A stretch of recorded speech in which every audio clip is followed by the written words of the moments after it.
Assalamualaikum warahmatullahi wabarakatuh.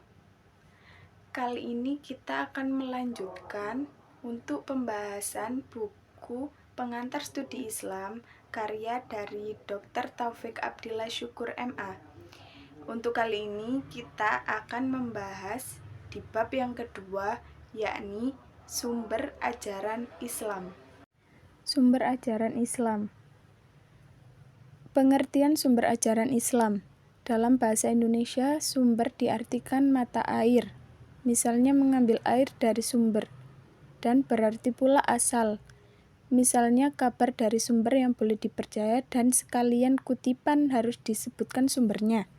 Dalam bahasa Arab, sumber disebut masdar yang jamaknya masyadir, yang dapat diartikan starting point, titik tolak, point of origin atau sumber asli, dan origin asli. Macam-macam sumber ajaran Islam. Yang pertama, Al-Quran. Secara etimologi, kata Al-Quran berasal dari kata qoro'a yang berarti membaca. Qoro'a juga berarti mengumpulkan menjadi satu, sedangkan secara istilah, Al-Quran adalah kitab suci yang isinya mengandung firman Allah, turunnya secara bertahap melalui malaikat Jibril yang diwahyukan kepada Rasulullah, yang susunannya dimulai dari surat Al-Fatihah, diakhiri surat An-Nas, dan bernilai ibadah bagi yang membacanya. Fungsi dari Al-Quran itu sendiri adalah sebagai konfirmasi dalam memperkuat keyakinan pendapat akal pikiran dan sebagai informasi terhadap hal-hal yang tidak dapat diketahui oleh akal. Kemudian isi kandungan Al-Quran antara lain akidah dan tauhid, kemudian ibadah dan muamalah. Manusia harus menyadari bahwa dirinya ada karena diciptakan oleh Allah. Karena itu manusia harus sadar bahwa dia membutuhkan Allah, dan kebutuhan terhadap Allah itu diwujudkan dengan bentuk beribadah kepadanya.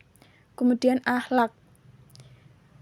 Banyak ayat-ayat dalam Al-Quran berisi tentang akhlak Nabi Muhammad SAW, seperti contohnya pada Quran surat Al-Ahzab ayat 21 yang berbunyi, sungguh telah ada pada diri Rasulullah itu suri tauladan yang baik bagimu, yaitu bagi orang yang mengharap rahmat Allah dan kedatangan hari kiamat dan yang banyak mengingat Allah Subhanahu wa Ta'ala. Kemudian hukum. Ada beberapa ayat Al-Quran yang berisi ketentuan hukum seperti pada Quran surat An-Nisa ayat 105 yang artinya, sungguh kami telah menurunkan kitab Al-Quran kepadamu Muhammad membawa kebenaran agar engkau mengadili antara manusia dengan apa yang telah diajarkan Allah kepadamu, dan janganlah engkau menjadi penentang orang yang tidak bersalah karena membela orang yang berkhianat. Kemudian sejarah atau kisah umat masa lalu. Al-Quran sebagai kitab suci bagi umat Islam banyak menjelaskan tentang sejarah atau kisah umat pada masa lalu.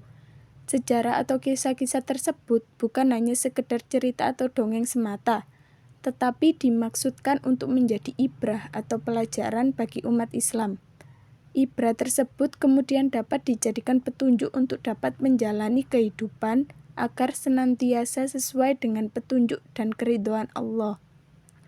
Kemudian, dasar-dasar ilmu pengetahuan dan teknologi.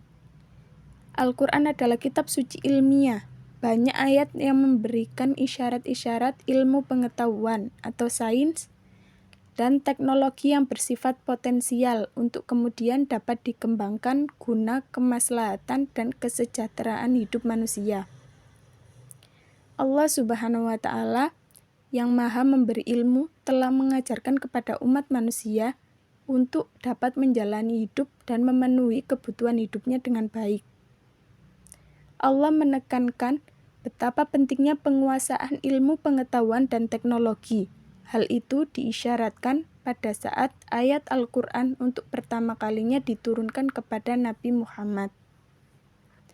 Yang kedua, Al-Sunnah.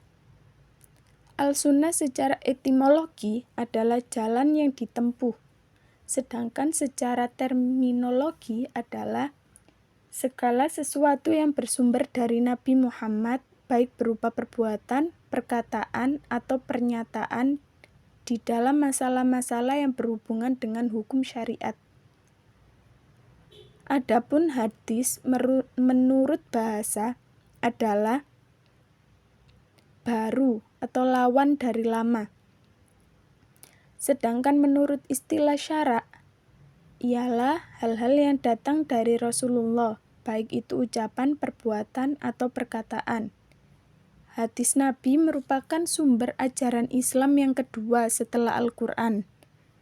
Hal ini dikarenakan hadis merupakan penafsiran Al-Quran dalam praktik atau penerapan ajaran Islam secara faktual dan ideal. Mengingat bahwa pribadi Nabi merupakan perwujudan dari Al-Quran yang ditafsirkan untuk manusia, serta ajaran Islam yang dijabarkan dalam kehidupan sehari-hari. Dilihat dari periwayatannya, hadis berbeda dengan Al-Quran. Al-Quran semuanya diriwayatkan secara mutawatir, sehingga tidak diragukan lagi kebenaran atau kesohihannya. Adapun hadis Nabi, sebagiannya diriwayatkan secara mutawatir dan sebagian lainnya secara ahad. Dengan demikian, jika dilihat dari periwayatannya, hadis mutawatir tidak perlu diteliti lagi karena tidak diragukan kebenarannya. Adapun hadis ahad masih memerlukan penelitian. Dengan penelitian itu akan diketahui apakah hadis yang bersangkutan dapat diterima periwayatannya ataukah tidak. Yang ketiga adalah ar-ra'yu. Secara etimologi, kata ra'yu berasal dari bahasa Arab yang berarti melihat. Kata ra'yu memiliki arti penglihatan dan pandangan dengan mata atau hati. Segala sesuatu yang dilihat oleh manusia jamaknya al-ara'. Secara terminologi, ra'yu yaitu segala sesuatu yang diutamakan manusia setelah melalui proses berpikir dan merenung. Ar-ra'yu dipakai apabila ada suatu masalah yang hukumnya tidak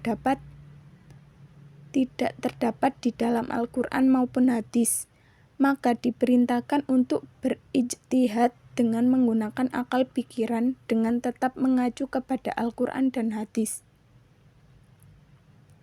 Jika kita berbicara ra'yu, tentunya tidak terlepas dari kata ijtihad, karena ijtihad merupakan bentuk dari implementasinya dalam menetapkan hukum.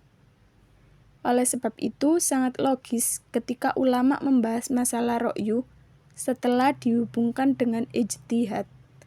Dalam terminologi usul fikih, ijtihad adalah pencurahan kemampuan secara maksimal yang dilakukan oleh faqih atau mujtahid untuk mendapatkan zan atau dugaan kuat tentang hukum syar'i. Mungkin cukup sekian yang bisa saya sampaikan. Kurang lebihnya saya mohon maaf. Wassalamualaikum warahmatullahi wabarakatuh.